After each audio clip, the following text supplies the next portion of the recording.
Hi hello ನಮಸ್ತೆ ಗೆಳೆಯರೆ. ಇಂದಿನ ಈ ವಿಡಿಯೋದಲ್ಲಿ ಏನಪ್ಪ ನಿಮಗೆ ಮಾಹಿತಿ ಕೊಡೋಕೆ ಬಂದಿರೋದು ಅಂತ ಹೇಳಿದ್ರೆ, ಸಾಮಾನ್ಯವಾಗಿ ಇಲ್ಲಿ ಗಮನಿಸ್ತಾ ಇರ್ಬೋದು ನೀರಿನ ತೇವಾಂಶ ಯಾವ ರೀತಿ ಕಾಣಿಸ್ತಿದೆ ಸಾಲುಗಳಲ್ಲಿ ಅಂತ. ಯಾವುದೇ ಒಂದು ಬೆಳೆನ ನಾವು ತಗೊಂಡಾಗಲೂ ಅಷ್ಟೇ ಮಳೆಗಾಲದಲ್ಲಿ ಒಂದು ವಿಭಿನ್ನವಾದ ಮೇಂಟೆನೆನ್ಸ್ ಇರ್ತದೆ, ಚಳಿಗಾಲದಲ್ಲಿ ಒಂದು ವಿಭಿನ್ನವಾದ ಮೇಂಟೆನೆನ್ಸ್ ಇರ್ತದೆ, ಮತ್ತು ಬೇಸಿಗೆದಲ್ಲಿ ಒಂದು ವಿಭಿನ್ನವಾದ ಮೇಂಟೆನೆನ್ಸ್ ಇರ್ತದೆ. ಇನ್ನು ರೋಗಗಳ ವಿಚಾರಕ್ಕೆ ಬಂದಾಗಲೂ ಅಷ್ಟೇ ಗಿಡಗಳಿಗೆ ಒಂದೊಂದು ಟೈಮಲ್ಲಿ ಒಂದೊಂದು ಥರ ರೋಗ ಲಕ್ಷಣಗಳನ್ನ ನಾವು ನೋಡ್ಬೋದು ಸ್ನೇಹಿತರೆ. ಈ ಒಂದು ವಿಡಿಯೋದಲ್ಲಿ ಮಳೆಗಾಲದಲ್ಲಿ ಯಾವುದಾದ್ರೂ ಆಗಲಿ, ಈಗ ನಾನು ಉದಾಹರಣೆಗೆ ಒಂದು ಟೊಮೊಟೊ ಬೆಳೆನ ಇಟ್ಕೊಂಡು ಮಾಡ್ತಿದ್ದೀನಿ. ಸೊ ನೀವು ಯಾವುದಾದ್ರೂ ಬೆಳೆನ ತಗೊಳ್ಳಿ, ಸೇಮ್ ಒಂದೇ ರೀತಿಯಾದ ತೊಂದರೆಗಳಿರ್ತದೆ. ರೋಗ ಲಕ್ಷಣಗಳು ಅಂತ ಹೇಳಿದ್ರೆ ಅದಕ್ಕೆ ಆ ತರಕಾರಿಗಳಿಗೆ ಬರ್ಬೋದಾದಂಥ ರೋಗ ಲಕ್ಷಣ ಅದಕ್ಕೆ ಬರುತ್ತೆ, ಇನ್ನು ಟೊಮೊಟೊ ರೋಗ ಲಕ್ಷಣ ಟೊಮೊಟೊಗಿರುತ್ತೆ. ಸೊ ಒಟ್ಟಾರೆ ಬಂದು ಈ ವಿಡಿಯೋದಲ್ಲಿ ಮಳೆಗಾಲದಲ್ಲಿ ಒಂದು ಬೆಳೆನ ನೀಟಾಗಿ ನಾವು ಕಾಪಾಡಬೇಕಂತ ಹೇಳಿದ್ರೆ ಏನೆಲ್ಲ ಪ್ರಿಕಾಷನ್ಸ್ನ ತಗೋಬೇಕು ಅಂತ ಹೇಳೋದು ಈ ವಿಡಿಯೋದ ಉದ್ದೇಶ ಸ್ನೇಹಿತರೆ. ಯಾರು ಈ ವಿಡಿಯೋ ನಮ್ಮ ಚಾನಲಲ್ಲಿ ಫಸ್ಟ್ ಟೈಮ್ ನೋಡ್ತಾ ಇದ್ದೀರಾ, ವಿಡಿಯೋ ಇಷ್ಟ ಆದರೆ ದಯವಿಟ್ಟು ಚಾನಲ್ನ ಸಬ್ಸ್ಕ್ರೈಬ್ ಮಾಡ್ಕೊಳ್ಳಿ, ವಿಡಿಯೋಸ್ನ ಆದಷ್ಟು ಲೈಕ್ ಮಾಡಿ, ಶೇರ್ ಮಾಡಿ. ಅಂದರೆ ನಿಮ್ಮ ಕರ್ನಾಟಕದವರೇ ಆದ, ಅಂದರೆ ಕೋಲಾರ ಡಿಸ್ಟಿಕ್ ಅವರೇ ಆದ ತರಕಾರಿಗಳು ಹೆಚ್ಚು ಬೆಳೆಯೋದ ಪ್ರದೇಶದಿಂದ ಒಂದು ವಿಡಿಯೋನ ಕೊಡ್ತಾ ಇದ್ದೀನಿ ನಿಮಗೋಸ್ಕರ. ಬಟ್ ನೀವು ನೋಡಿದ್ರೆ ನಿಮ್ಮ ಸಹಕಾರ ಕೊಡೋದರಲ್ಲಿ ಸ್ವಲ್ಪ ಹಿಂದೆ ಮಾಡ್ತಾ ಇದ್ದೀರಾ ನಮ್ಮನ್ನೆಲ್ಲ ಅಂತ ಅನಿಸ್ತಾ ಇದೆ. ಯಾಕಪ್ಪ ಅಂತ ಹೇಳಿದ್ರೆ ಸುಮಾರು ಜನ ನೋಡ್ತಾ ಇರ್ತೀರಲ್ವಾ, ವಿಭಿನ್ನವಾದ ಅಂದರೆ ಎಂಟರ್ಟೈನ್ಮೆಂಟ್ ವಿಡಿಯೋಸ್ ಮಾಡಿದಾಗ್ಲೇ ನಿಮಗೆ ರೀಚ್ ಆಗೋದು ಅನ್ನೋದಾದರೆ ನಾವೆಲ್ಲ ಮಾಡೋದು ಹಾಗಾದರೆ ರೈತರಿಗೆ ಮಾತ್ರ ಸೀಮಿತವಾಗಿರಬಾರ್ದು, ಎಲ್ಲರಿಗೂ ಆಗಬೇಕು. ದಯವಿಟ್ಟು ಸಹಕಾರ ಕೊಡ್ತೀರಿ ಅಂತ ಒಂದು ನಂಬಿಕೆಯೊಂದಿಗೆ ಈ ವಿಡಿಯೋನ ಸ್ಟಾರ್ಟ್ ಮಾಡ್ತಾ ಇದ್ದೀನಿ. ಬನ್ನಿ ವಿಡಿಯೋಗೆ ಹೋಗೋಣ ಸ್ನೇಹಿತರೆ. ಈಗ ಮುಖ್ಯವಾಗಿ ಮೊದಲನೇದಾಗಿ ಹೇಳ್ಬೇಕಂತ ಹೇಳಿದ್ರೆ, ನಾವು ನೆಲದ ತಯಾರಿ ಟೈಮಲ್ಲಿ ಬಂದು ಏನಪ್ಪ ಪ್ರಿಕಾಷನ್ಸ್ ತಗೊಬೇಕಂತ ಹೇಳಿದ್ರೆ, ಆದಷ್ಟು ನೀರುಗಳು ಸರಾಗವಾಗಿ ಹರಿದು ಹೋಗೋ ಥರ ಫಸ್ಟು ನೋಡ್ಕೊಬೇಕು. ಲ್ಯಾಂಡ್ಗಳು ನೋಡಬೇಕು, ಯಾವ ಕಡೆ ಅಪ್ ಇದೆ, ಯಾವ ಕಡೆ ಡೌನ್ ಇದೆ, ಇದನ್ನೆಲ್ಲ ಸ್ವಲ್ಪ ಗಮನ ಇಟ್ಟು ನೋಡ್ಕೊಬೇಕಾಗುತ್ತೆ ಸ್ನೇಹಿತರೆ. ನೀರು ಯಾವಾಗ ತೋಟಗಳಲ್ಲಿ ಸ್ಟಾಕ್ ನಿಲ್ಲೋದಿಲ್ವೋ ಆಗ ನಮಗೆ ಒಂದು 30-40% ನಾವು ರೋಗಗಳನ್ನ ಹತೋಟಿಗೆ ತೊಗೊಂಬರೋದು, ಅಂದರೆ ರೋಗನ ಹತೋಟಿಗೆ ಬಂದ್ಬಿಡ್ತದೆ ಸ್ನೇಹಿತರೆ. ಇಲ್ಲಿ ನೀವು ಗಮನಿಸ್ತಾ ಇರ್ಬೋದು, ಅಲ್ಲಲ್ಲೇ ನೀರುಗಳು ಸ್ಟಾಕ್ ಅನ್ನೋದು ನಿಂತ್ಕೊಂಡಿದೆ. ಅಲ್ಲಿಗೂ ಸಹ ಇವ್ರು ಏನಂತ ಹೇಳಿದ್ರೆ ಗೆನ್ಮೆ ಸಹ ನೋಡಿದ್ರೆ ಏನು ಮಾಡಿದ್ದಾರೆ, ಈಗ ಇಲ್ಲಿ ಏನಿದೆ ಎಲ್ಲ ತೆಗೆದು ಬಿಟ್ಟಿರ್ತಾರೆ ಸ್ನೇಹಿತರೆ. ಇಲ್ಲಿ ಗಮನಿಸ್ತಾ ಇರ್ಬೋದು ಎಲ್ಲ ತೆಗೆದು ಬಿಟ್ಟಿರೋ ಅಂಥದ್ದು. ಸೊ ಇನ್ನೊಂದು ಮುಖ್ಯವಾದ ವಿಚಾರ ಏನಂತ ಹೇಳಿದ್ರೆ, ಇದೆಲ್ಲ ನೆಲ ಪಾಚಿ ಕಟ್ಕೊಂಡಿರೋ ಕಾರಣ ಇತ್ತೀಚೆಗೆ ಮಳೆ ದಿನ ಬೀಳ್ತಾ ಇದೆ. ಅದರ ಜೊತೆಗೆ ಇನ್ನೊಂದು ವಿಚಾರ ಏನಂತ ಹೇಳಿದ್ರೆ, ಇದು ಹೋದ ವರ್ಷ ಮಾಡಿರುವಂಥ ಬೆಡ್ ಸ್ನೇಹಿತರೆ. ಹೋದ ವರ್ಷ ಕ್ಯಾಪ್ಸಿಕಮ್ ಬೆಳೆಗೆ ಮಾಡಿರುವಂಥ ಬೆಡ್ಡಲ್ಲಿ ಈಗ ಒಂದು ಟೊಮೊಟೊನ ನಾಟಿ ಮಾಡಿರ್ತಾರೆ. ಅದಕ್ಕೆ ನಿಮಗೆ ಈ ನೆಲ ಎಲ್ಲ ನೋಡ್ತಿರ್ಬೋದು, ಒಂದು ಸ್ವಲ್ಪ ಡಾರ್ಕ್ ಗ್ರೀನ್ ಆಗಿ ಬ್ಲಾಕ್ ಆಗಿ ಕಾಣಿಸ್ತಾ ಇರೋದು ಪಾಚಿ ಸ್ನೇಹಿತರೆ. ಮುಖ್ಯವಾದ ವಿಚಾರ ಹೇಳಿದ್ದಾಯ್ತಲ್ಲ, ಈಗ ನೀರನ್ನ ಸರಾಗಿ ಹೋಗೋ ಥರ ಮಾಡ್ಕೋಬೇಕು. ಇದಾದ ಮೇಲೆ ಇನ್ನೇನಪ್ಪ ಅಂತ ಹೇಳಿದ್ರೆ, ನಾವು ಸಾಲಿಂದ ಸಾಲುಗಳಿಗೆ ಕೊಡುವ ಒಂದು ಅಂತರವನ್ನು ಗಮನಿಸಬೇಕು ಸ್ನೇಹಿತರೆ. ಪ್ರತಿಯೊಂದು ಬೆಳೆಗೂ ಅದರದೇ ಆದ ಅಂತರಗಳಿರ್ತದೆ. ಬೇಸಿಗೆದಲ್ಲಿ ವಿಭಿನ್ನವಾಗಿರ್ತದೆ, ಮಳೆಗಾಲದಲ್ಲಿ ವಿಭಿನ್ನ ಆಗಿರ್ತದೆ. ಬೇಸಿಗೆದಲ್ಲಿ ಬೇಕಾದ್ರೆ ನೀವು ಹತ್ರ ಹಾಕಿದ್ರೆ ಸ್ವಲ್ಪ ನಡೆಯುತ್ತೆ, ಆದರೆ ಮಳೆಗಾಲದಲ್ಲಿ ಸೂಕ್ತವಾದ ಅಂತರ ಕೊಡೋದು ಮುಖ್ಯ. ಸಾಲಿಂದ ಸಾಲಿಗೆ ಒಂದು ಸ್ವಲ್ಪ ದೂರನೇ ಇರಬೇಕು, ಮತ್ತೆ ಸಸಿಯಿಂದ ಸಸಿಗೂ ಅಷ್ಟೇ ಒಂದು ಸ್ವಲ್ಪ ಡಿಸ್ಟೆನ್ಸ್ ಇರಬೇಕು. ಇದರಿಂದ ಏನಪ್ಪಾ ಅಂತ ಹೇಳಿದ್ರೆ ರೋಗಗಳನ್ನ ಕಂಟ್ರೋಲ್ ಮಾಡೋದ್ರಲ್ಲಿ ತುಂಬಾ ಮುಖ್ಯ ಪಾತ್ರ ವಹಿಸುತ್ತೆ. ಜೊತೆಗೆ ಇನ್ನೊಂದು ಫಸಲು ಕಚ್ಚೋದ್ರಲ್ಲಿಯೂ ಅಷ್ಟೇ ತುಂಬಾ ಪ್ರಮುಖ ಪಾತ್ರ ವಹಿಸುತ್ತೆ. ಈ ರೀತಿ ಒಂದು ಸಾಲಿನ ಸಾಲಿಗೆ ಅಂತರಗಳನ್ನ ಕೊಡೋದನ್ನು ನಾವು ಮುಖ್ಯವಾಗಿ ತಗೊಬೇಕಾಗುತ್ತೆ ಸ್ನೇಹಿತರೆ. ಮಳೆಗಾಲದ ವಿಚಾರಕ್ಕೆ ಬಂದಾಗ ದೂರ ಇದ್ದಷ್ಟು ಮತ್ತಷ್ಟು ಗಾಳಿ ಮತ್ತೆ ಬೆಳಕು ಚೆನ್ನಾಗಿ ದೂರುತ್ತೆ. ಆ ಟೈಮಲ್ಲಿ ನಮಗೆ ತುಂಬಾನೇ ಇದು ರೋಗ ಲಕ್ಷಣಗಳನ್ನ ಕಂಟ್ರೋಲ್ ಮಾಡೋದಕ್ಕೆ ಸಹಕಾರಿಯಾಗಿರುತ್ತೆ. ನೆಕ್ಸ್ಟ್ ವಿಚಾರಕ್ಕೆ ಬಂದಾಗ, ಆದಷ್ಟು ಮಳೆಗಾಲಕ್ಕೆ ನಾವು ಬೆಳೆ ಯಾವುದಾದ್ರೂ ಪ್ರಿಫೇರ್ ಮಾಡಲಿ, ಆ ಟೈಮಲ್ಲಿ ಮಲ್ಚಿಂಗ್ ಪೇಪರ್ನ ಯೂಸ್ ಮಾಡುವಂಥದ್ದು ತುಂಬಾ ಸೂಕ್ತವಾಗಿರುತ್ತೆ ಸ್ನೇಹಿತರೆ. ಯಾಕಪ್ಪ ಈ ವಿಚಾರ ಹೇಳ್ತಾ ಇದ್ದೀನಿ ಅಂತ ಹೇಳಿದ್ರೆ, ಈಗ ನಾವು ನಾರ್ಮಲ್ ಆಗಿ ಓಪನ್ ಫೀಲ್ಡಲ್ಲಿ ಏನಾದರೂ ಟೊಮೊಟೊ ನಾಟಿ ಮಾಡಿದ್ದೆ ಆದರೆ ನಮಗೇನಾಗುತ್ತೆ, ಕಾಂಡ ಗಿಂಡ ಬೆಡ್ಡು ಎಲ್ಲ ಪೂರ್ತಿ ನೆನೆಯೋದು ತುಂಬಾ ಸಹಜವಾಗಿ ನೆಂದೋಗುತ್ತೆ. ಆ ರೀತಿ ನೆಂದಾಗ ಏನಾಗುತ್ತೆ, ಗಿಡಗಳಿಗೆ ತೇವಾಂಶ ಜಾಸ್ತಿ ಆಗಿ ಏನಾಗುತ್ತೆ, ಎಕ್ಸೆಸಿವ್ ಅಂದರೆ ತೇವಾಂಶ ಜಾಸ್ತಿ ಆಗೋ ಕಾರಣದಿಂದ ರೋಗ ಲಕ್ಷಣಗಳು ಜಾಸ್ತಿ ಆಗುತ್ತೆ. ಇನ್ನು ನಾವು ಪೇಪರ್ ಹಾಕೋ ವಿಚಾರದಿಂದ ಏನಾಗುತ್ತೆ ಅಂತ ಹೇಳಿದ್ರೆ, ಈಗ ನೋಡ್ತಿರ್ಬೋದು ಇಲ್ಲೆಲ್ಲ ಯಾವ ರೀತಿ ತೇವಾಂಶ ಅನ್ನೋದೆಲ್ಲ ಇದೆ. ಇನ್ನು ಪೇಪರ್ ಬೆಡ್ಡಲ್ಲಿ ನೋಡ್ತಿರ್ಬೋದು ಯಾವ ರೀತಿ ಇದೆ ಸ್ನೇಹಿತರೆ. ಇಲ್ಲಿ ನಾವು ಒಂದು ಟೊಮೊಟೊ ಬೆಳೆಗೆ ಏನು ಹಾಕಿರ್ತಿರೋ ಓಲು ಅಷ್ಟು ಮಾತ್ರ ಓಲ್ ಗ್ಯಾಪ್ ಇರ್ತದೆ. ಸೊ ಇದರಲ್ಲಿ ಅದರಲ್ಲೂ ಅಷ್ಟೇ ಮಣ್ಣು ಅನ್ನೋದನ್ನ ತುಂಬಿಸಿರ್ತಾರೆ. ಸೊ ಇದರಿಂದ ಏನಾಗುತ್ತೆ, ಗಿಡಕ್ಕೆ ತೇವಾಂಶ ಸೇರೋದು ಕಡಿಮೆ ಆಗುತ್ತೆ. ಇಲ್ಲಿ ನೋಡ್ತಿರ್ಬೋದು ಬರೀ ಇಷ್ಟಿಷ್ಟು ಗ್ಯಾಪಲ್ಲಿ ಜಾಸ್ತಿ ಯಥೇಚ್ಛವಾದ ನೀರು ಹೋಗೋದಿಲ್ಲ. ಇನ್ನು ಬೆಡ್ ವಿಚಾರಕ್ಕೆ ಬಂದಾಗ ಒಳಗಡೆ ನೋಡ್ತಿರ್ಬೋದು, ಬೆಡ್ ಅಷ್ಟೊಂದು ತೇವಾಂಶನೇ ಇಲ್ಲ. ನೋಡಿ ಮಣ್ಣು ಎಷ್ಟು ಇದಾಗಿದೆ ಅಂತ ನೋಡ್ತಿರ್ಬೋದು. ಸೊ ಅಷ್ಟು ತೇವಾಂಶ ಸೇರೋದಿಲ್ಲ. ನಾವು ಅದೇ ತೇವಾಂಶದ ಮಣ್ಣು ಎತ್ಕೊಂಡ್ರೆ ಪಿಚ ಅಂತದೆ. ಇದು ನೋಡಿ ಎಷ್ಟು ಇದಾಗಿದೆ ಅಂತ. ಸೊ ಈ ರೀತಿಯಲ್ಲಿ ಒಂದು ಪೇಪರ್ನ ಬಳಕೆ ಮಾಡೋದ್ರಿಂದ ಮಳೆಗಾಲದಲ್ಲಿ ರೋಗ ಲಕ್ಷಣಗಳನ್ನ ಕಂಟ್ರೋಲ್ ಮಾಡ್ಕೊಬೋದು. ಇದಾದ ಮೇಲೆ ನೆಕ್ಸ್ಟ್ ವಿಚಾರಕ್ಕೆ ಬಂದಾಗ, ಮಳೆಗಾಲದ ವಿಚಾರಕ್ಕೆ ಬಂದಾಗ ಆದಷ್ಟು ಒಂದು ಸ್ವಲ್ಪ ಗ್ರೋತ್ ಪ್ರಮೋಟ್ ಮಾಡುವಂಥ ಇದುಗಳನ್ನ, ಟಾನಿಕ್ಗಳನ್ನಾಗಲಿ ಗೊಬ್ಬರಗಳನ್ನಾಗಲಿ ಬಳಕೆ ಮಾಡೋದನ್ನು ಸ್ವಲ್ಪ ಆದಷ್ಟು ಕಡಿಮೆ ಮಾಡ್ಕೊತಾ ಬರಬೇಕು ಸ್ನೇಹಿತರೆ. ಯಾಕೆ ಈ ವಿಚಾರ ಹೇಳ್ತಾ ಇದ್ದೀನಿ ಅಂತ ಹೇಳಿದ್ರೆ, ಈಗ ಆಲ್ರೆಡಿ ಮೋಡ ವಾತಾವರಣ ಇರ್ತದೆ.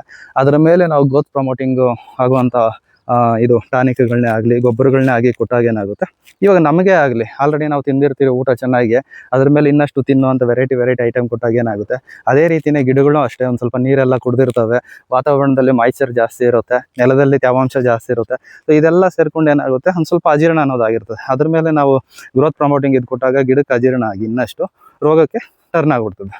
ಸೊ ಇದೊಂದು ವಿಚಾರ. ನೆಕ್ಸ್ಟ್ ವಿಚಾರಕ್ಕೆ ಹೋದಾಗ ರೋಗಗಳನ್ನ ಯಾವ ರೀತಿ ಅವಾಯ್ಡ್ ಮಾಡ್ಕೊಬೇಕು, ಮತ್ತು ಇನ್ನೊಂದು ಕಳೆ ಅಂಥವೆಲ್ಲ ಇದ್ದಾಗ ಏನಾಗುತ್ತೆ, ಕಳೆನಾಶಕಗಳನ್ನ ಬಳಕೆ ಮಾಡಬಾರ್ದು. ಇದರಲ್ಲಿ ಆದಷ್ಟು ವರದಿ ತೆಗೆದಾಕ್ಬಿಟ್ರೆ ಒಳ್ಳೆಯದು.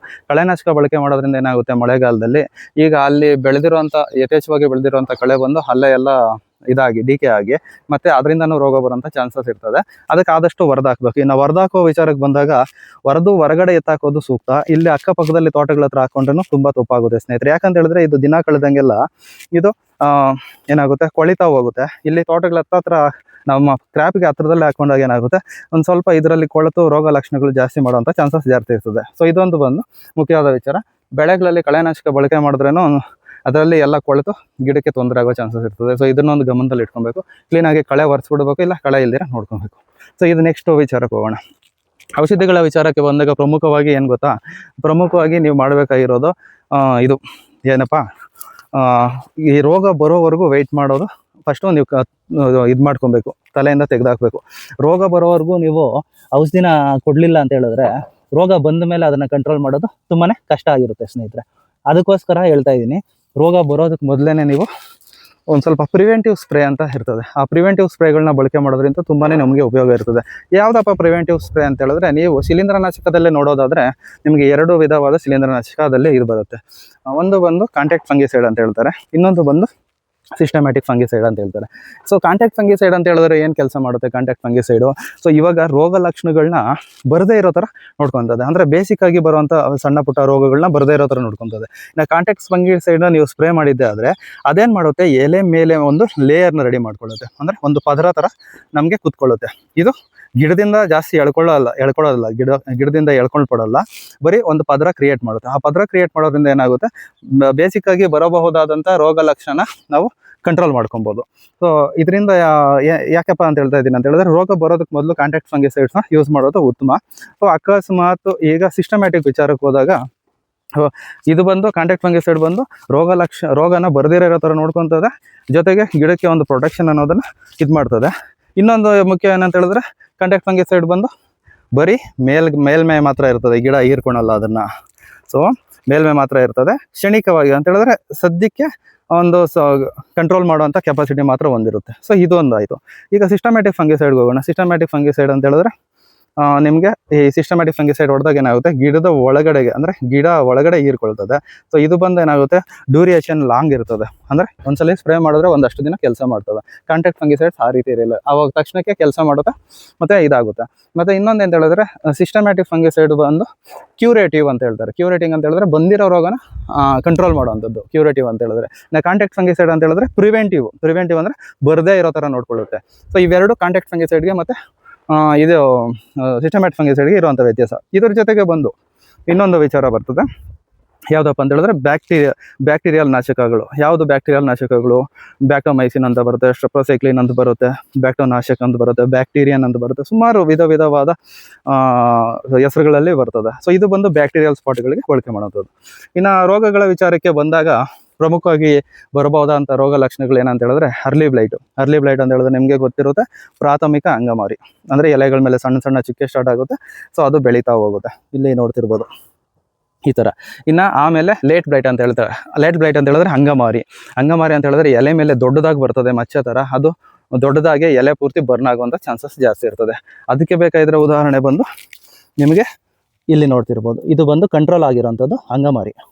ಇಲ್ಲಿ ನೋಡ್ತಿರ್ಬೋದು, ಇದೆಲ್ಲ ಅಂಗಮಾರಿ. ಚಿಕ್ಕದಾಗಿ ಬರೋದೆಲ್ಲ ಬಂದು ಪ್ರಾಥಮಿಕ ಅಂಗಮಾರಿ. ಸೊ ಇವೆರಡು ಆದಮೇಲೆ ನೆಕ್ಸ್ಟು ನಿಮ್ಗೆ ಹೇಳೋದಾದರೆ ಬ್ಯಾಕ್ಟೀರಿಯಲ್ ಸ್ಪಾಟ್ಸ್ ಅಂತ ಕರೀತಲ್ಲ. ಬ್ಯಾಕ್ಟೀರಿಯಲ್ ಸ್ಪಾಟ್ಸ್ನ ನೀವು ಗಮನಿಸ್ಬೇಕಂದ್ರೆ ಈ ತೋಟದಲ್ಲಿ ಇಲ್ಲ. ಸೊ ನಿಮಗೆ ಗಮನಿಸ್ಬೇಕಂತ ಹೇಳಿದ್ರೆ ನೋಡಿ, ಇಲ್ಲಿ ಕಾಂಡಗಳ ಮೇಲೆ ಎಲ್ಲ ಬಂದು ನಿಮ್ಗೆ ಏನಾಗಿರುತ್ತೆ, ಕಪ್ಪು ಚುಕ್ಕೆ ಥರ ಹೋಗಿರುತ್ತೆ. ಮತ್ತು ಕಾಯಿಗಳ ಮೇಲೆ ಕಪ್ಪು ಚುಕ್ಕೆ ಬರುತ್ತೆ, ಎಲೆಗಳ ಮೇಲೆ ಒಂದು ಸ್ವಲ್ಪ ಚುಕ್ಕೆ ಬರುತ್ತೆ. ಇದು ಬಂದು ಬ್ಯಾಕ್ಟೀರಿಯಲ್ ಸ್ಪಾಟ್ಸು. ಇದಾದ ಮೇಲೆ ಮುಖ್ಯವಾಗಿ ಇನ್ನೊಂದು ವಿಚಾರ ಏನಂತ ಹೇಳಿದ್ರೆ, ಆಂಥ್ರಾಕ್ನೋಸ್ ಅಂತಾರೆ. ಆಂಥ್ರಾಕ್ನೋಸ್ ಬಂದರೆ ಏನಪ್ಪ ಅಂತ ಹೇಳಿದ್ರೆ ಕಾಯಿ ಒಂಥರ ಸ್ಮೂತ್ ಆಗಿರುತ್ತೆ, ಒಂದು ಕಾಯಿ ಹತ್ರ ಎಲ್ಲಾದರೂ ಒಂಥರ ಪ್ರೆಸ್ ಆದಂಗೆ ಕಾಣಿಸುತ್ತೆ. ಸೊ ನೋಡಿ, ಈ ಕಾಯಿ ತಗೊಂಡಾಗ ಇಲ್ಲಿ ಒಂದು ಕಡೆ ಮಚ್ಚೆ ಥರ ಬಂದ್ಬಿಡುತ್ತೆ, ಒಂದು ಅಷ್ಟಾಗಲ ಬಂದು ಸುಮ್ಮನೆ ಏನೋ ಒಂಥರ ಕೊಳ್ತಂಗೆ ಆಗ್ಬಿಡುತ್ತೆ, ಅದನ್ನು ಆಂಥ್ರಾಕ್ನೋಸ್ ಅಂತಾರೆ. ಸೊ ಇದೊಂದು ಪ್ರಾಬ್ಲಮ್ ಬರ್ತದೆ. ಇದನ್ನು ಹೊರತುಪಡಿಸಿ ಇನ್ನು ಬೂದಿ ರೋಗ ಬೂದಿ ರೋಗ ಅನ್ನೋದು ಬರ್ತದೆ. ಮತ್ತು ಇನ್ನು ಯಾವುದೋ ಗಿಡ ಸಾಯೋದು, ಸೊ ಇಂಥವೆಲ್ಲ ಸುಮಾರು ಇರ್ತವೆ. ಇದನ್ನು ಕಂಟ್ರೋಲ್ ಮಾಡೋದಕ್ಕೆ ಹೇಳಿದ್ನಲ್ವಾ, ಯಾವಾಗಲೂ ಅಷ್ಟೇ ನಮಗೆ ರೋಗದ ವಿಚಾರ ಬಂದಾಗ, ರೋಗ ಏನಾದರೂ ಇನ್ಫೆಕ್ಟ್ ಆಗಿದೆ ಅಂತ ಹೇಳಿದ್ರೆ ಆದಷ್ಟು ಒಂದು ಕಾಂಟ್ಯಾಕ್ಟ್ ಫಂಗಿಸೈಡು, ಒಂದು ಸಿಸ್ಟಮ್ಯಾಟಿಕ್ ಫಂಗಿಸೈಡು, ಒಂದು ಬ್ಯಾಕ್ಟೀರಿಯಲ್ ಸೈಡು. ಸೊ ಇದು ಮೂರನ್ನು ಕಾಂಬಿನೇಷನ್ ತಗೊಂಡು ಒಂದು ಸ್ವಲ್ಪ ಗಮ್ ಹಾಕ್ಕೊಂಡು ಸ್ಪ್ರೇ ಮಾಡಿದ್ದೆ ಆದರೆ ಉತ್ತಮವಾದ ರಿಸಲ್ಟ್ ಬರ್ತದೆ. ಇಲ್ಲ ನಿಮಗೆ ರೋಗ ಲಕ್ಷಣಗಳಿಲ್ಲ ಅಂತ ಹೇಳಿದ್ರೆ ಪರ್ಸೆಂಟೇಜ್ ಕಮ್ಮಿ ಇರುವಂಥ systematic fungicide, contact fungicide mix ಇರೋದು ಬರ್ತದೆ. ನಿಮಗೆ ಎಕ್ಸಾಂಪಲ್ ತಗೊಳ್ಳೋದಾದರೆ ರೆಡಮಿಲ್ ಗೋಲ್ಡ್ ಬರುತ್ತೆ, ಮತ್ತು ಇದು ಯಾವುದು ಸ್ಯಾಪ್ ಬರುತ್ತೆ, ಕರ್ಜೆಟ್ ಅನ್ನೋದು ಬರುತ್ತೆ. ಇದೆಲ್ಲ ಬಂದು ಅವರೇ ಮೊದಲೇ ಮಿಕ್ಸ್ ಮಾಡಿ ಕೊಟ್ಟಿರುವಂಥದ್ದು. ಅಂದರೆ ಸಿಸ್ಟಮ್ಯಾಟಿಕ್ ಕಡಿಮೆ ಪ್ರಮಾಣದಲ್ಲಿ ಇರ್ತದೆ, ಕಾಂಟ್ಯಾಕ್ಟ್ ಫಂಗಿಸೈಡ್ ಜಾಸ್ತಿ ಪ್ರಮಾಣದಲ್ಲಿ ಇರ್ತದೆ. ರೋಗ ಲಕ್ಷಣಗಳಿಂದ ಇಲ್ಲದೇ ಇದ್ದಾಗ ಅವೆರಡು ಕಾಂಬಿನೇಷನ್ ಇರೋದನ್ನು ಸ್ಪ್ರೇ ಮಾಡ್ಕೊಬೇಕು. ರೋಗ ಲಕ್ಷಣಗಳು ಇದ್ದಾಗ ಜಾಸ್ತಿ ಪಕ್ಕಾ ಸಿಸ್ಟಮ್ಯಾಟಿಕ್ ಪರ್ಸೆಂಟೇಜ್ ಜಾಸ್ತಿ ಇರೋವಂಥದ್ದು, ಜೊತೆಗೆ ಒಂದು ಕಾಂಟ್ಯಾಕ್ಟ್ ಫಂಗಿಸೈಡು, ಒಂದು ಬ್ಯಾಕ್ಟೀರಿಯಾ ನಾಶಕ, ಜೊತೆಗೆ ಗಮ್ ಯೂಸ್ ಮಾಡಿಕೊಂಡು ದಯವಿಟ್ಟು ಸ್ಪ್ರೇ ಮಾಡ್ಕೊಳ್ಳಿ. ಆದಷ್ಟು ಮಳೆಗಳನ್ನ ನೋಡ್ಕೊಳ್ಳಿ. ಅರ್ಲಿ ಮಾರ್ನಿಂಗು ಮಳೆ ಇಲ್ಲ ಅಂದಾಗ ಸ್ಪ್ರೇ ಕೊಟ್ಬಿಟ್ರೆ ಸಿಸ್ಟಮ್ಯಾಟಿಕ್ ಫಂಗಿಸೈಡ್ ಎಲ್ಲ ಗಿಡ ಹೀರ್ಕೊಂಡ್ಬಿಟ್ರೆ ಏನಾಗುತ್ತೆ, ಗಿಡದೊಳಗಡೆ ಒಂದಷ್ಟು ದಿನ ಕೆಲಸ ಮಾಡುತ್ತೆ, ಇಮಿಡಿಯೇಟಾಗಿ ರೋಗ ಕಂಟ್ರೋಲ್ ಬರುತ್ತೆ.